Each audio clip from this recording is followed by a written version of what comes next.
Psycho భార్య భర్తను చంపేసి ఆ వీడియోలు చూస్తూ రాత్రంతా షాకింగ్ నిజాలు. అది అర్ధరాత్రి సమయం. అందరూ నిద్రపోతున్నారు. కానీ ఆ ఇంట్లో మాత్రం ఒక భయంకరమైన కుట్ర జరుగుతోంది.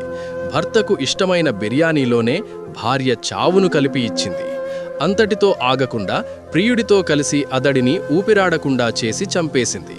ఆ తర్వాత ఆమె ప్రవర్తించిన తీరు చూస్తే మనిషిలో ఇంతటి వికృత రూపం ఉంటుందా అనిపించక మానదు.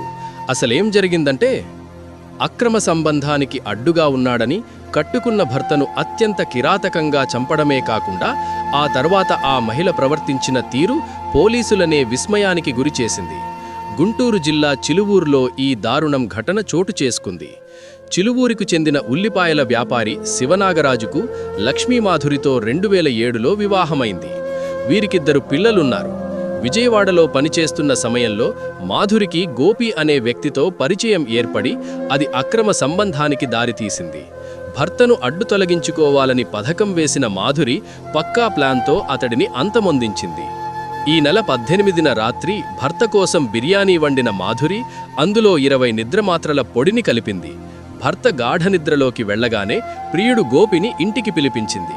గోపి అతడి ఛాతీపై కూర్చోగా మాధురి దిండుతో ముఖాన్ని అదిమిపెట్టి ఊపిరాడకుండా చేసి చంపేసింది. భర్త చనిపోయిన తర్వాత ప్రియుడు అక్కడి నుంచి వెళ్లిపోయాడు.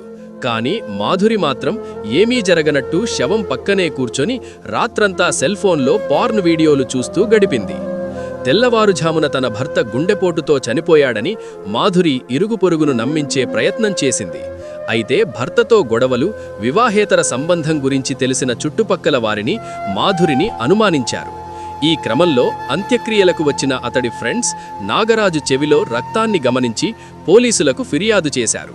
దీంతో పోస్ట్మార్టం నివేదికలో అసలు విషయం బయటపడింది. నివేదికలో నాగరాజు ఛాతీ ఎముకలు విరిగినట్లు, గాలి ఆడకపోవడం వల్లే మరణించినట్లు స్పష్టమైంది.